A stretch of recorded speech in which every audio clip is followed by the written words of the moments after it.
बना लूँगा मैं दसी बिस्मिल्लाहिर्रहमानिर्रहीम अस्सलाम वालेकुम नाज़रीन मैं तो मेज़बान असगर गुजर तुसीं देख रहे हो गुजर टीवी हर वाला।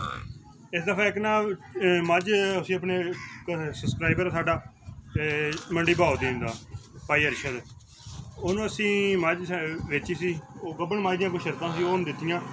ਉਹ ਸੂਈ ਵੀ ਸਾਡੇ ਕੋਲੇ ਆ ਤੇ ਹੁਣ ਉਹਨੂੰ ਲੋਡ ਕਰਾਉਣ ਲੱਗੇ ਆ ਤੇ ਉਹ ਮੱਝ ਦੀ ਲੋਡਿੰਗ ਦੀ ਵੀਡੀਓ ਵਿਖਾਉਂਦੇ ਆ। ਉਮੀਦ ਕਰਨੇ ਕਿ ਵੀਡੀਓ ਭਰਾਵਾਂ ਨੂੰ ਪਸੰਦ ਆਏਗੀ। ਨੰਬਰ ਸਾਡਾ 0355 ਟੋਰੋ ਜੀ। ਨੰਬਰ ਸਾਡਾ 0355 ਇਹੀ WhatsApp ਤੇ ਇਹੀ ਈਮੋ ਦਾ ਨੰਬਰ। ਇਹ ਮੱਝ ਆ ਰਹੀ ਜੀ ਗੱਭਣ ਮੱਝ ਉਹਨਾਂ ਨੇ ਸਾਡੇ ਕੋਲ ਲਈ ਸੀ। ਕੋਈ 10 ਤੋਂ 15 ਦਿਨਾਂ ਬਾਅਦ ਮੱਝ ਸੂਈ ਆ ਤੇ ਚੁਆਈ ਦੀ ਮੱਝ ਹੁਣ ਚੁਆਈ ਕਰਾ ਕੇ ਤੇ ਲੋਡ ਕਰਾਉਣ ਲੱਗੇ। ਮੰਡੀ ਬਹਾਉਦੀਨ ਮੱਝ ਆਣੀ ਜੀ। ਮੰਡੀ ਬਹਾਉਦੀਨ ਇਹ ਕਿੰਗ ਰੋਡ ਵਾਸੂ ਕੇ ਪਿੰਡ ਆ। ਗੱਡੀ ਆ ਗਈ ਆ ਕੇ ਲੱਗ ਗਈ ਆ ਤੇ ਮੱਝ ਲੋਡ ਕਰਾਉਣ ਲੱਗੇ ਜੀ। ਪਹਿਲਾਂ ਬੱਚਾ ਚੱਲ ਗਿਆ। ਹਾਂਜੀ ਇਹ ਕੱਟੀ ਹੈ ਜੀ ਤਕਰੀਬਨ 10 ਦਿਨ ਦੀ ਮੱਝ ਸੂਈ ਆ ਤੇ 14 ਕਿਲੋ ਦੁੱਧ ਹਾਜ਼ਰ ਟਾਈਮ ਚਵਾ ਕੇ ਭਾਈ ਉਹਨਾਂ ਨੇ 2 ਟਾਈਮ ਲਾਈਵ ਚਵਾਈ ਦੇਖੀ ਮੱਝ ਦੀ।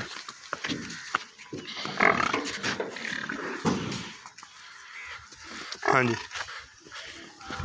ਨੇੜੇ ਕਰ ਡਲ ਭਾਈ ਫਰੂ ਚਾੜੋ ਲਾਈਵ ਚਵਾਈ ਦੇਖੀ ਭਾਈ ਮੱਝ ਦੀ ਤੇ ਲੋਡ ਕਰਾਉਣ ਲੱਗੇ। ਲੈ ਜਾ ਭਾਈ ਤੂੰ ਤਾਂ ਖੜੋ ਗਿਆ ਯਾਰ।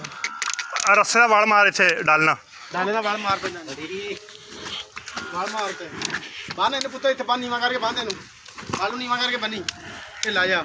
ਕੱਟੀ ਲੋਡ ਹੋ ਗਈ ਜੀ ਮੱਝ ਕਕਸ਼ਕ ਪੂਰੇ ਪਵਾਤੇ।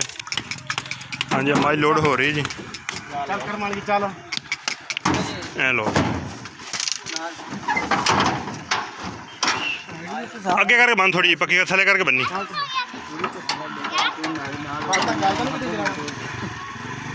ਨਹੀਂ ਹਾਂ ਬਸ ਠੀਕ ਆ।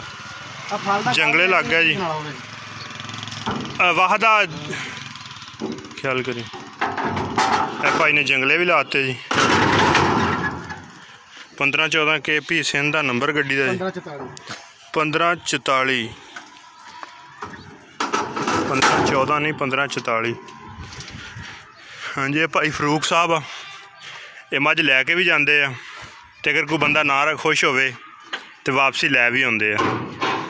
ਅਗਰ ਕੋਈ ਬੰਦਾ ਮੁਤਮਿਨ ਨਾ ਹੋਵੇ ਇਹ ਸਾਡੇ ਸਾਰੇ ਕਸਟਮਰ ਨੂੰ ਇਹ ਕਹਿਣ ਆ ਅਗਰ ਤੁਹਾਨੂੰ ਮੱਝ ਨਹੀਂ ਪਸੰਦ ਆਉਂਦੀ ਤਾਂ ਮੱਝ ਵਾਪਸੀ ਕਰ ਲਓ। ਅਗਰ ਮੱਝ ਚੁਆਈ 'ਚ ਲਾਈਵ ਚੁਆਈ ਵੇਖੀ ਉਹਨਾਂ ਨੇ ਮੱਝ ਦਾ ਥਣ ਘੱਟ ਵੱਧ ਹੋਵੇ ਮੱਝ ਦੀ ਚੁਆਈ ਗਲਤ ਹੋਵੇ ਅਸੀਂ ਉਸ ਵਾਸਤੇ ਹਾਜ਼ਰ ਹੁੰਦੇ ਹਾਂ।